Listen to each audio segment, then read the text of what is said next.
안녕하세요. 거저씨의 이코노미스트 기사 해설입니다. 오늘은 제가 여기 이렇게 있습니다. 여기. 자, 인플레이션과 금리에 대해서 좀 알아보려고 합니다. 되게 좀 중요한 내용이죠. 실생활과 관련이 있는. 그래서 2월 5일자 기사를 같이 읽어보시겠습니다. 그래서 interest rate, 그 이자율이 may have to rise sharply. 이게 아주 그냥 막 가파르게 올라갈 수도 있다라고 합니다. 왜? To fight inflation. 인플레이션을 잡기 위해서죠. 그죠? 그런데 그렇다고 하더라도 low rate era, 어떤 저금리 시대가 그러면 permanent하게 끝난 거냐, 완전히 영원히 완벽하게 끝난 거냐, 뭐 그런 것 같지는 않다. 영원히 끝나는 시대가 올 것 같지는 않다라고 얘기를 하고 있습니다. 그래서 우리가 인플레이션 얘기를 많이 합니다. 그죠? 인플레이션이라는 게 뭘까요? 인플레이션. 자, 인플레이션이라는 것은 그 소비자 물가가 올라가는 거죠. 그죠? 모든 물가가 막 올라갑니다. 비싸지는 거예요. 그래서 소비자 물가가 올라가는 거예요. 소비자 물가가 올라간다라는 것은 수요와 공급 그런 측면으로 봤을 때는 공급보다는 수요가 더 많다라는 이야기죠. 만약에 우리가 돈과 물건의 그 관점으로 봤을 때는 돈이 더 많다라는 이야기죠. 시중에.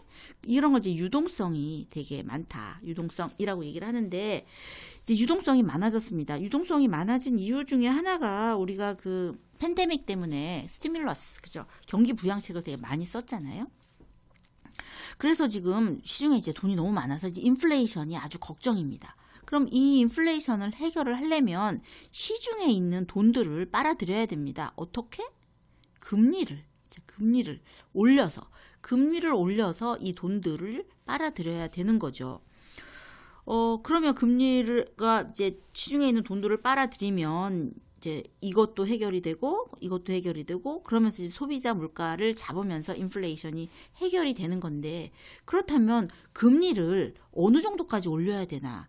금리를 너무너무 많이 올리면 아주 그 경제가 아주 하강되는 거잖아요. 여태까지 그 인플레이션을 잡기 위한 여러 가지 그 금리를 올렸을 때 경기 하강이 없었던 적이 없었거든요. 근데 경기 하강이 있다 하더라도 견딜 수 있을 정도의 경기 하강이면 되는데, 너무 금리를 갑작스럽게 올리면 또 너무 이제 충격을 주니까 어느 정도까지 해야 되나? 라는 이야기입니다. 궁금하시죠? 그죠? 이런 게 이제 전체적인 이야기거든요.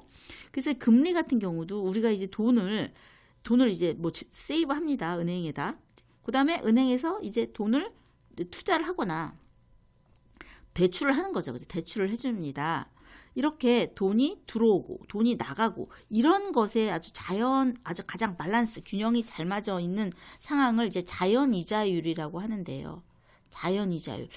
이 자연이자율, 가장 밸런스가 맞는 선까지 이제 선에 한해서 이제 금리를 조절하겠다라는 그런 내용이거든요. 근데 여기 나온 내용 중에 그 페드는 2024년까지는 2%의 금리를 유지하겠다. 그때까지 돌려놓겠다라는 것을 이제 목표로 하고 있습니다. 그러면 이런 자연이자율, 돈이 들어오는 거와 나가는 거가 어떤 자연적으로 좀 매치가 잘 되는 어떤 그 밸런스를 이루려면은 세이브와 인베스트가 잘 이루어져야 되는데, 보니까 인베스트 같은 경우는 지난 금융위기 이후로 지금 오히려 팬데믹 이후에 더 투자가 잘 활발하게 일어나고 있다라고 합니다. 그것은 이제 여러 가지 어떤 기술적인 거라든지 어떤 클라이밋 체인지와 관한 어떤 에너지와 관련된 그런 투자가 지금 선진국에서는 많이 일어나고 있고요. 그 다음에 그럼 세이브는 어떻게 될 것이냐라고 했을 때 우리가 전 세계가 지금 노령화로 가고 있기 때문에 노령화가 되면 돈을 잘 안 쓰잖아요. 그래서 저도 그렇게 되더라고요. 그래서 돈이 자연적으로 이렇게 좀 저축되는 양이 많을 것이다 라고 이제 예측을 하면서, 그러면서 이것이 어떤 밸런스를 이루게 될 것이다 라는 게 전체적인 내용이거든요. 자세한 사항은 저와 함께 또 읽어보시면서 한번 판단하시기 바랍니다. 제롬 파월 아주 많이 들었습니다. 제롬 파월이 어떻게 얘기를 했냐면, 연준의 그 의장이죠. 그죠? 그래서 요즘 세상에 제롬 파월을 모르는 사람이 있을까 싶을 정도입니다. 그래서 이 제롬 파월은 금리를 얼마로 정해야 되느냐, 이것을 어디다 비유를 했냐 하면요, Celestial Navigation에다 그 비유를 했어요. 그 천측항법에다 비유를 했습니다. 천측항법이라는 것은 별자리 뭐 이런 거 보면서 뭐 구름 뭐 해류 뭐 바람 뭐 여러 가지 이거 다 엄청나게 이렇게 해가지고서는 이제 그 위치를 정하는 건데 방향을 정하는 건데 그런 아주 어려운 추측항법이라고 할 수 있는데요. 이런 그 천측항법에 금리 정하는 거를 비유를 했어요. 그만큼 어렵다는 거죠. 그리고 요즘 보면은 인플레이션 스파이크스, 인플레이션이 아주 치솟았습니다. 그런데 그러다 보니까 어떤 그 페드가 had lost its way, 어떤 길을 잃은 게 아닌가? 연준이 길을 잃었다라는 그런 추측이 커지고 있어요. 금융 긴축을 타이트닝 모니터리 폴리시를 얼마나 abrupt 아주 그냥 급박하게 했는지 그것이 어디에 영향을 주었냐면 battered stock market. 완전히 주식시장을 아주 두들겨 팼습니다. 주식시장에 타격을 주었고요. firms and homeowners. 기업과 주택 소유자들은 돈을 일단 빌렸으니까 도대체 이 이율은 era of low rate 이런 저금리의 시대가 might be over 완전 끝나는 거 아니야? for good 영원히 끝나는 거 아니야? 라는 그런 의문을 품게 된 거죠. 자, 그럼 또 어떻게 될까요? 그래서 보면 이제 그 아주 그 short term 아주 단기적으로 보면은요. 단기적으로 보면 Fed does indeed need to get a grip. 어떤 Fed가 아주 정신을 바짝 차릴 필요가 있는 거죠. 고삐를 바짝 줄 필요가 있습니다. 그리고 in the long run 어떤 장기적으로 보면 세계의 노령 인구로 인해서 에이징 포퓰레이션으로 인해서 어떤 이자율이 어느 정도 일부분 고정될 것이다 라고 이제 예측을 하고 있습니다. 그래서 보면 자 그동안 어땠냐 하면은요 그 거의 막 요즘 era of almost free money 거의 free money의 시대예요. 거의 공짜 돈에 세계의 많은 곳이 익숙해져 있습니다. 그만큼 이율이 낮았다라는 이야기죠. 그래서 보면 G7 국가에서 보면은요 그동안 한 over a decade 10년 넘도록 이자율이 interest rate 금리가 2.5%를 넘은 그런 나라가 없대요. G7 중에서. 그래서 이런 부유국, 이런 선진국에서는 이런 cheap financing이 feature of rich economies, 어떤 선진국의 특징 아닌가라고 할 정도로 그 cheap financing은 특징, 이렇게 선진국의 어떤 하나의 특징처럼 보였습니다. 그러다 보니까 이제 돈을 이제 빨아들일 수 없으니 정부는 어떤 상태였냐면요, deficit 일종의 이제 적자 상태였고요. 그 대신 돈의 시중에 돈이 많으니까 asset price to astronomical high, 그죠? 이런 자산 시장은 자산 시장의 가격이 천문학적으로 올라갔습니다. 그리고 이 팬데믹 때문에 이제 완전히 그 경기가 슬로우 다운, 이 기간 동안에 경제를 받쳐줘야 되잖아요. 팝업 디 이코노미, 경제를 받쳐주기 위해서 이런 입법가들은, 폴리시 메이커들은 어떻게 했느냐, 본드 바잉, 채권을 매입하거나 돈을, 그 다음에 스티뮬러스 체크, 어떤 그 경기 부양책, 다시 말해서 정부 지원금, 이렇게 채권을 매입하거나 정부 지원금을 하거나 이래가지고서 이제 돈을 풀어서 그 침체기 동안의 경제를 떠받쳤죠. 그러니 전반적으로 이제 인플레이션이 있을 수밖에 없는 그런 상황입니다. 시중에 돈이 많으니까요. 그래서 컨슈머 프라이스 인플레이션이 어느 정도까지 이르렀느냐, 미국 같은 경우 7%, 7%까지 올랐다라고 합니다. 그러면 그 가격만, 소비자 물가만 오른 거냐? 그렇지 않고 이제 소비자 물가가 오르면서 또 여러 가지 bills, 어떤 청구서, 고지서, 뭐 이런 어떤 공과금 이런 것이 올라갈 거라는 생각이 들잖아요. 그러다 보니 그것이 이제 feeding through into wage, 임금이 오르는 그런 임금에 영향을 미쳤다라고 합니다. 그래서 미국에서의 민간 부분의 임금과 급여, 어떤 그 웨이지와 샐러리를 보면은 몇 퍼센트 in a year, 1년에 5% 상승을 했다라고 합니다. 그리고 미국의 그 중위 소비자 물가가 12개월 동안 6%까지 올랐대요. 그리고 이런 추세는 이제 세계 여러 군데서 이제 감지가 되는데 global inflation has now reached 6%. 이렇게 글로벌 인플레이션이 지금 한 전 세계적으로 6%에 이른다라고 합니다. 그래서 이렇게 이제 전체적으로 인플레이션이 이제 급등을 하니까 인플레이션이니까 12 emerging market 이렇게 12개 신흥 국가는요 벌써 2021년에 raised interest rate 이렇게 금리를 올렸습니다. 신흥 국가 12곳이 올렸을 뿐만 아니라 The Bank of England 영국의 그 중앙은행도 올렸습니다. 그리고 2월 3일 지난 2월 3일에 얼마 전이네요. 또 올렸대요. 그리고 또 more rise are likely 더 올릴 거라고 합니다. 올릴 것 같다라고 합니다. 그리고 또 European Central Bank 유럽 중앙은행 그러면은 이거잖아요. glacial합니다. 무슨 말이냐? 빙하 같다라는 얘기는 그 완전히 금리를 올리지 않을 것 같다. 아주 빙하처럼 완전 그죠? 근데 하여튼 10년 동안 거의 올리지 않았던 그런 그 금리를 올리지 않았던 유럽은행조차도 올해 이제 2번 정도 인상할 것이라고 이제 투자자들은 예상을 하고 있습니다. 자, 그런데 모든 사람의 세계의 눈은 어디에 향해 있냐면요. All eyes on America and Mr. Powell. 그 미국에 가 있는 거예요. 그 제롬 파월의 이제 입에 사람들의 눈이 다 몰려 있습니다. 왜냐하면 미국이라는 곳이 dominant role in the world's financial system. 그 세계 금융 시스템에서 당연히 독보적인 지배적인 역할을 하고 있잖아요. 그런데다가 아메리칸 인플레이션 is high. 미국의 지금 인플레이션이 되게 높은 거예요. 다른 데보다도 미국이 제일 높은 거예요. 그럼 쟤네 어떻게 할래나 궁금하잖아요. 그런데다가 또 Fed is behind the curve. Fed가 항상 좀 약간 한 발 늦게 이제 좀 움직이고 있는 것 같습니다.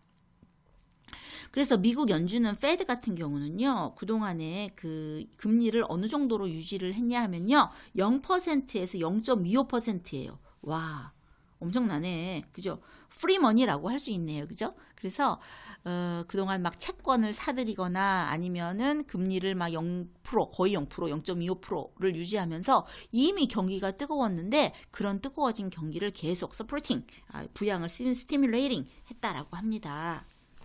그러니까 이제 세계의 눈이 미국에 쏠려 있는 거예요. 쟤네 어떡하려나.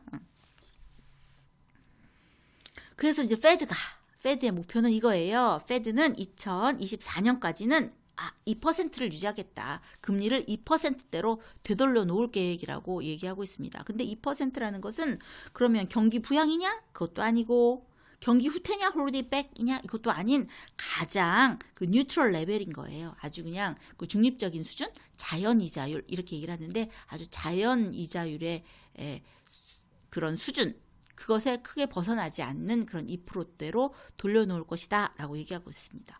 그런데 문제는 Fed has dragged its feet. 발을 질질 끄는 거예요. 연준이 질질 끄는 거예요. 그러니까 어떻게 되겠어요? The risk has grown. 그 위험이 지금 더 커지고 있다라고 합니다. 그러니까 위험이 더 커진다라는 것은 당연히 인플레이션이 더 higher 된다라는 그런 생각인 거죠. 그래서 higher inflation expectation, 물가가 더 오를 것이다 라고, 인플레이션이 더 높아질 것이라는 것은 당연히 모든 것의 가격을 올리려는 그런 충동을 eradicate, 아주 이렇게 뽑아낼 수가 없는 거예요. 아주 eradicate, 그 가격을 올리려는 충동을 근절하기가 되게 어렵게 만들고 있죠. 그리고 이제 올라간다, 인플레이션이 더 높다라는 것은 실질적으로 이제 돈을 빌리는 그 대출자들이 돈을 이제 갚는 그런 실질 금리는 줄이는 상태가 되기 때문에 이 연준이 하고 있는 어떤 긴축 효과를 오히려 offset, 상쇄시키는 그런 역할을 할 수밖에 없는 상황이 됐다라고 합니다. 그러니까는 효과가 있을라나 이렇게 이제 얘기하고 있습니다. 자, 그래서 이제 단기적으로는 어떻게 할까? 한 1년이나 1년 이상 보면 이자율은 아주 rising more sharply 슉 오를 것 같대요. 한 단기적으로는 이자가 휙 오를 것 같다라고 합니다. 급격히 상승할 거라고 합니다. 그래서 어떤 포캐스트들은요 어떻게 전망을 하고 있냐면은 2022년도의 그 금리는 1.75 퍼센티지 포인트 1.75 퍼센티지 포인트 올라갈 것이다 라고 예측하고 있다라고 합니다. 그 퍼센트하고 퍼센트 포인트 그거 혹시 아세요? 예를 들면 실업률이 작년에 3%였는데 올해 6%가 됐어요. 그러면 몇 퍼센트 오른 거예요? 100% 오른 거랍니다. 100%.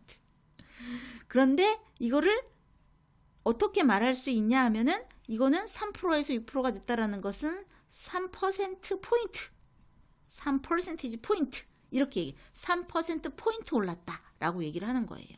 그래서 막 이 정부가 싫다. 그러면 실업률이 3%에서 6%가 올랐다 그러면은 100%나 실업률이 증가했다라고 얘기를 하는 거고, 그냥 3%에서 6%, 3% 올랐다라고 우리가 얘기하고 싶다라고 하면은 3% 포인트 올랐다라고 얘기를 해야 됐다라고 합니다. 그래서 우리가 그 통계 수치 나오는 것도 어떻게 말하는지 잘 봐야 될 것 같아요. 그죠?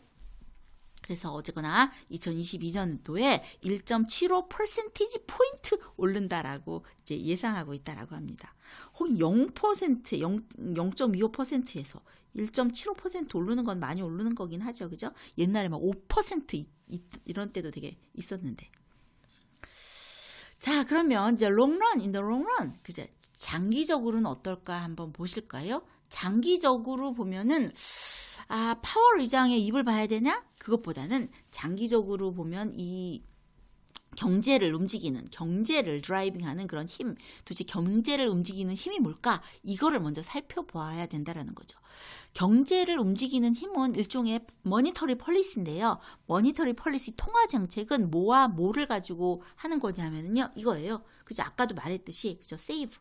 이거 돈이 들어오는 거하고 돈이 나가는 거하고, 그죠? 그래서 인베스트와 세이브를 이런 거에 대한 균형에 필요한 어떤 그런 자연이죠. neutral rate of interest 이거를 보는 거라고 하거든요. 이것이 이제 경제를 움직이는 힘인데, 이런 자연이자 neutral rate of interest, 이 자연이자율이라는 것은 이 fundamental variable이라는 거죠. 기본적인 변수라고 합니다. 기본적인, 중앙은행도 어떻게 할 수 없는 기본적인 변수라는 거죠. 이거를 봐야 된다. 그러면 어떻게 될 것인가 보자 이거죠. 세이브는 어떻게 될 것이며, 인베스트 이거는 어떻게 될 것인가. 이게 적당히 이루어져야 되는데, 이것이 균형이 잘 이루어져야 되는데 과연 균형이 잘 이루어질까, 이걸 보자 이거죠. 이걸 예상해 봅시다. 지난 past 20 years, 지난 20년 동안요, 이런 neutral rate, 이런 자연 이자율은요, 저축도 안 좋아, 투자도 안 좋아, 이래가지고 하락했대요. Fallen in saving and investment have got out of whack. 별로 안 좋아가지고 하락했다랍니다. 그리고 또 투자 같은 경우는 글로벌 파이낸셜 크라이시스 있었잖아요. 2007년과 9년 사이에, 그죠? 세계 그 경제 위기가 있어가지고 그때 모든 기업체들이 were reluctant to invest, 어떤 그 투자하기를 꺼렸죠. 자, 그런 상태였습니다. 그런데 지금은 어떤가? 지금의 비즈니스 인베스트먼트, 어떤 그 비즈니스 인베스트먼트를 보면은요, 되게 it has recovered faster, 상당히 빠르게 회복하고 있대요. 언제보다?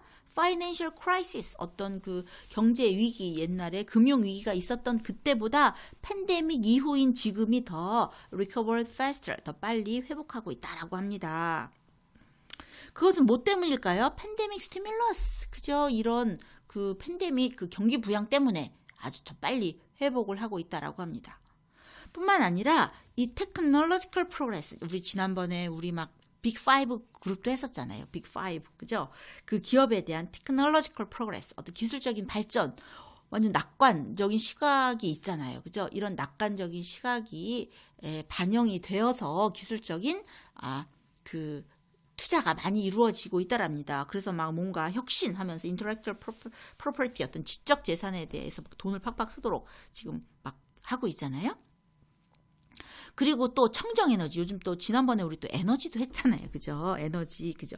에너지. 근데 이 에너지가 화석 연료에서 어차피 우리가 클린 에너지 트랜지션이 있을 수밖에 없잖아요.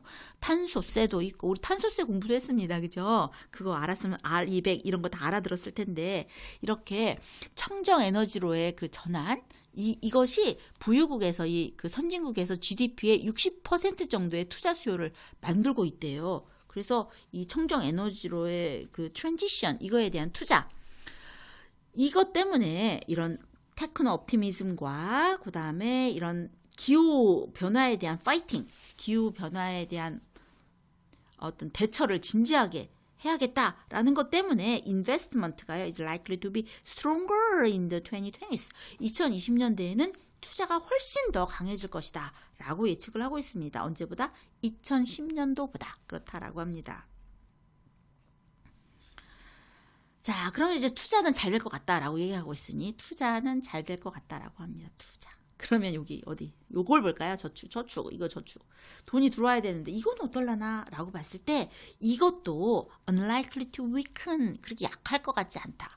왜 약할 것 같지 않냐라고 하면은요. 노령화 때문에 인구 노령화 때문에 이게요 older than 50 is projected to rise from 25% to 40% by 2100. 이게 50세 이후 50세 이상이 2100년이 되면은요 25%에서 40%까지 늘어날 거래요. 그렇다라고 합니다. 사실 그죠? 그리고 또 인디아 앤 차이나, 그 보면 인도, 차이나 그러면 또 인구 많기로 유명한 곳인데 이곳에서의 fertility가요. 어떤 그 출산율을 딱 감안을 해보면 출산율이 막 떨어져 있거든요. 출산율이 이제 떨어져 있는데 그것을 감안해 봤을 때 aging lead to more saving. 에이징은 더 많이 일어날 거고 나이가 들면 저도 보니까 그렇게 뭐 사고 싶은 것도 없고 딱히 이렇게 먹고 싶은 것도 없고 이렇게 되더라고요. 어떻게 늙어서 어떻게 혹시나 어떻게 잘못될까 싶어서 조금 저축해야 되지 않나 이런 생각이 들거든요. 소비 욕구가 좀 많이 가뜩이나 없는데 더 없어지는 거예요. 그래서 이 에이징은 leads to more saving, 더 많은 이제 그 저축으로 이어지기 때문에 이 저축도 괜찮을 것 같다라고 얘기를 하고 있습니다. 자, 그래서 그럼 어떻게 될 것이냐, 이제 in the long run, 장기적으로 보면 그럼 이 금리는 어떻게 될까? Any upward shift is likely to be small.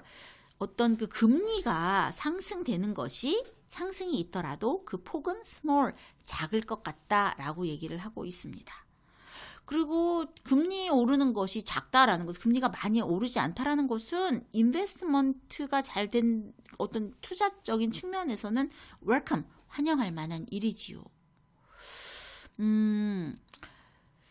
그리고 그렇지만 그럼에도 불구하고 이제 때때로 now and then 때때로 sharp and potentially painful rise in rate, 이자율이 때때로 아주 급속히 그리고 좀 아주 잠재적으로 고통스럽게 그 오르는 그런 일은 좀 있을 것 같다라고 얘기하고 있습니다. 왜냐하면 words that have reached 355% of GDP, 이거 세계 빚이요 GDP의 355%라는 거예요. 세계 부채가. 그러니까 당연히 어떤 금리 상승이 있을 수밖에 없겠죠. 그런데다 빚도 이렇게 많으니까, 빚이 많은데 금리 상승이 있다. 그런데 more sensitive to even small rate, 비록 금리 상승이 작더라도 아주 더 sensitive하게 민감하게 반응할 수가 밖에 없다라는 거죠. 기업과 가게는.